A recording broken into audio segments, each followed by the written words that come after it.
लेकिन उसी दिन ऑर्डिनेंस करके राज्य में लागू कर देना चाहिए था। हम लोगों ने स्पष्ट कहा था कि स्थानीयता को ही रोजगार का आधार बनाना चाहिए। रामगढ़ की बात करें तो रामगढ़ को राष्ट्रीय स्तर पर पहचान अगर किसी ने दिलाया है तो चंद्र प्रकाश चौधरी ने दिलाया है। देखिए, ये दोनों मुद्दा, चाहे स्थानीयता का सवाल हो या आरक्षण का सवाल हो, खासकर स्थानीयता का सवाल तो राज्य का मुद्दा है, राज्य सरकार को हल करना था। नमस्कार, द HD न्यूज़ देख रहे हैं आप और मैं हूं रंजीत कुमार। आजसू पार्टी के केंद्रीय प्रवक्ता देवशरण भगत हम लोगों के साथ हैं। आजसू पार्टी के रणनीतिकार माने जाते हैं। दादा, तमाम विरोध करने के बावजूद भी आप लोग लगातार विरोध कर रहे हैं, सरकार की नाकामियों को बता रहे हैं, लेकिन उसके बाद भी जितने भी उपचुनाव हुए हैं उसमें जो सत्ताधारी गठबंधन है उनसे ही जीत मिली है। रामगढ़ उपचुनाव में क्या आशंका है, क्या आपको लगता है कि आप लोग जो है जीत दर्ज कर पाइएगा? ये हर चुनाव का परिणाम अपना आता है, जनादेश अपना आता है, हम सम्मान करते हैं उसका।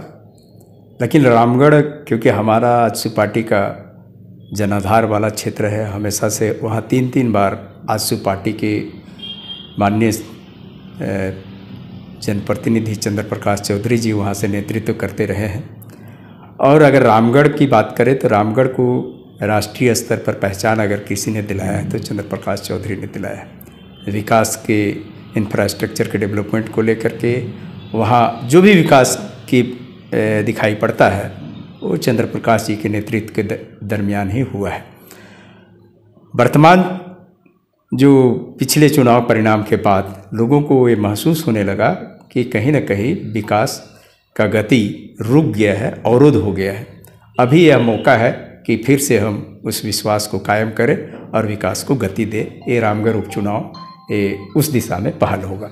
चंद्र प्रकाश चौधरी जी तो लगातार रामगढ़ से विधायक थे और साथ में राज्य सरकार में मंत्री भी रहते थे, और ममता देवी तो वहाँ पर विधायक थी, तो निश्चित रूप से चंद्र प्रकाश चौधरी जी ज़्यादा काम कर पाते थे। लेकिन अभी जो वर्तमान में जो परिस्थिति बनी है कि सरकार जो 27% आरक्षण का जो मामला है और 1932 खतियान का मामला है, सरकार इसका अपना श्रेय ले रही है कि उन्होंने अपना काम कर दिया है, और जो भी अगर यह लागू नहीं हो पा रहा है तो उसमें कहीं ना कहीं केंद्र सरकार की गलती है। मुख्यमंत्री लगातार अपने जो यात्रा चल रही है उसमें बता भी रहे हैं कि केंद्र जो है उसको लागू नहीं कर रही, अरंगा लगा रही है।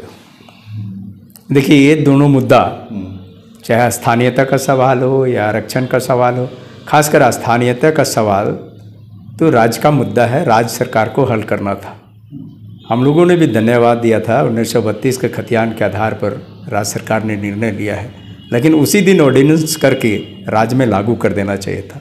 हम लोगों ने स्पष्ट कहा था कि स्थानीयता को ही रोजगार का आधार बनाना चाहिए, नियुक्ति का आधार बनाना चाहिए, हम लोगों ने स्पष्ट कहा।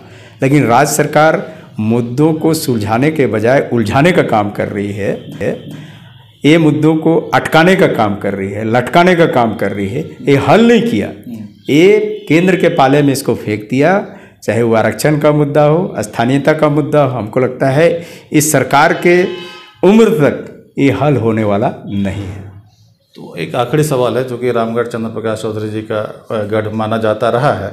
चंद्र प्रकाश चौधरी जी अगर थोड़ा पहले आपको ले जाते हैं तो मंत्री थे राज्य सरकार में, और उन्होंने इस्तीफा देकर गिरिडीह सांसद का चुनाव लड़ा मंत्री पद छोड़ के।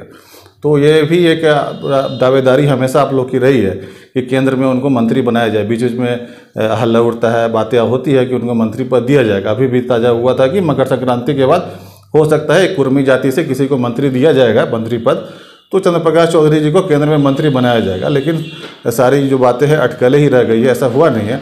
आप लोग की तरफ से क्या कुछ बात हुई है कि एक मिनिस्टर कम से कम आजसू पार्टी की ओर से बना दिया जाए?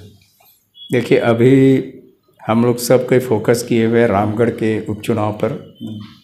चंद्र प्रकाश चौधरी भी और पूरे संगठन के लोग, और एक नया इतिहास हम लोग लिखेंगे वहाँ से। और ये रामगढ़ उपचुनाव का परिणाम आने वाले 24 का पटकथा होगा और उसकी तैयारी है। चलिए, कुर्मी जाति को ST सूची में डालने का मामला है, बहुत सारे मुद्दे हैं, तमाम मुद्दों पर हम लोग मुखर तरीके से वहाँ पर रखेंगे।